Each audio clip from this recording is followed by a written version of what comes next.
All right, so today is February 26th, 2020. I'm just done. I only took one trade on Tesla. I played four put contracts, and that was it. Um, so my original plan was to test this supply area. Excuse me. Yeah, my original plan was to test this supply area. Um, And so, but what was really confusing was price had rallied so high that, and it was so far from the VWAP. Of course, I knew it was going to return to the VWAP, but I was a bit confused because of how much strength it had.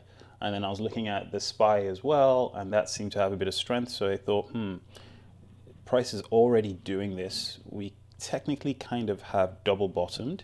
If you look at, actually, it's not really a double bottom, is it? But we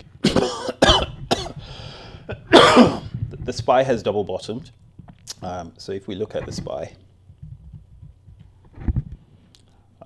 we'll notice that we have been to this area. Oopsie, there we go. So yeah, we've kind of double bottomed. So I kind of thought, well, if the SPY is double bottomed, there's a chance that we may rally back up today. And kind of seen everything going up from all these demand areas. So that was what kept me really cautious about taking a trade on Tesla. I thought, okay, it was kind of hovering around here. It couldn't cross this level. I'm not really sure. Oh yeah, and this is the supply area. So this area was a really, really strong area of supply, which essentially was this area. What caused this drop? So it's basically this. So I thought, okay, well, it's broken the supply. But these days I've noticed that even if it's broken the supply, it doesn't mean that it's not going to drop. So I thought, okay, let me wait.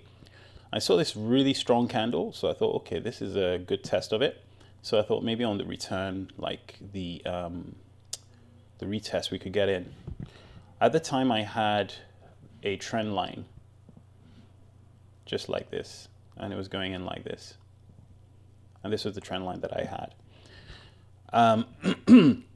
So I thought, I was looking at the 5-minute chart as well, and I noticed that when it came back up and then it came back down, the candles were both very strong on the 5-minute chart. So I thought, do you know what? This looks like this supply area is actually working. Maybe I did miss my entry, because if you look at the candles that retraced, they aren't really, really strong candles, and also the volumes aren't even increasing. So I thought, okay, what we'll do is we will wait for price to test this demand area. After all, price is kind of retraced from this area anyway. Let's see what we're going to get. And then I noticed the momentum started to increase. When it got here, it kind of stopped for a bit, but it was increasing, and I thought, all right, this area is not working anymore, so this can go. It kind of retraced back, so I thought, okay, maybe I might play some calls over here, but the way it fell down through here with all this momentum, it didn't give me the conviction that there were buyers. And of course, look at the volume. It's all red. And that gave me the conviction that this is going down even further. I saw this green candle come up, but then with this wick, the point was, if this breaks the low here, I'm going to get in and I'll enter with 4 contracts. Initially I was going to do 10, but I thought if I enter with 10, at the time this was, oh wow, it's 28 now. At the time this was 15 something. So I thought if I enter with 10, that would be a lot in my account. I'd probably be able to take another trade, because I've changed my account to a cash account just to limit the amount of trades that I do. So I thought, okay, do you know what? I'll just get in with 4 contracts, see how that goes. And it just started to drop and drop and drop. But obviously this wasn't really moving much, which is weird, because, it's how it works. And then when it reached about $800, I took off 2 contracts and then just kind of let the other 2 go off. It got to then my P&L was like 300 or something, so I took off another contract and I just had 1 more contract, and I thought, I bet I've already sort of passed $1,000 mark. Let me get out now. And I got out here just before this pullback, and I thought, okay, great, this is a great place to get out. And that was it. Nothing major, nothing more. Like I said, the idea was to try and catch this drop. I wish I could have gotten in over here. And then maybe I probably would have gotten out over here because of this. But kind of seeing the momentum drop like that was really interesting. Even seeing this retracement kind of made me think, maybe we could head back to the VWAP.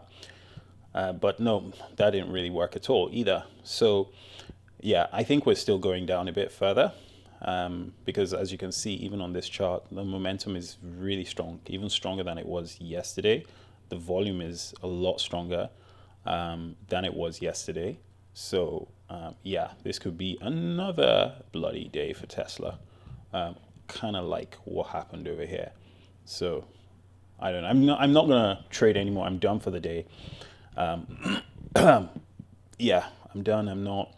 Typically, what's happened in the past is just because of FOMO, I would be up and be, really good, and then just jump into a stupid trade that would just kind of wipe me out. So the thing about trading is you should, once you've made your gains and you've done the trade for the day, you should just kind of stop. If you're going to take another trade, it has to be really, really small. Your risk needs to be really, really tiny, because you are more than likely going to lose everything.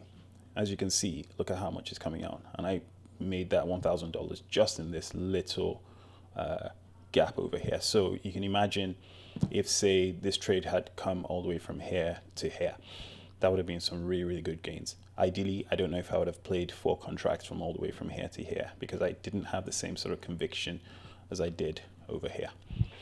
All right, happy weekend. Fridays are never usually my good days for trading. It's another reason why I am not going to trade anymore, because yeah, I have a very bad habit of losing a lot of money on Fridays.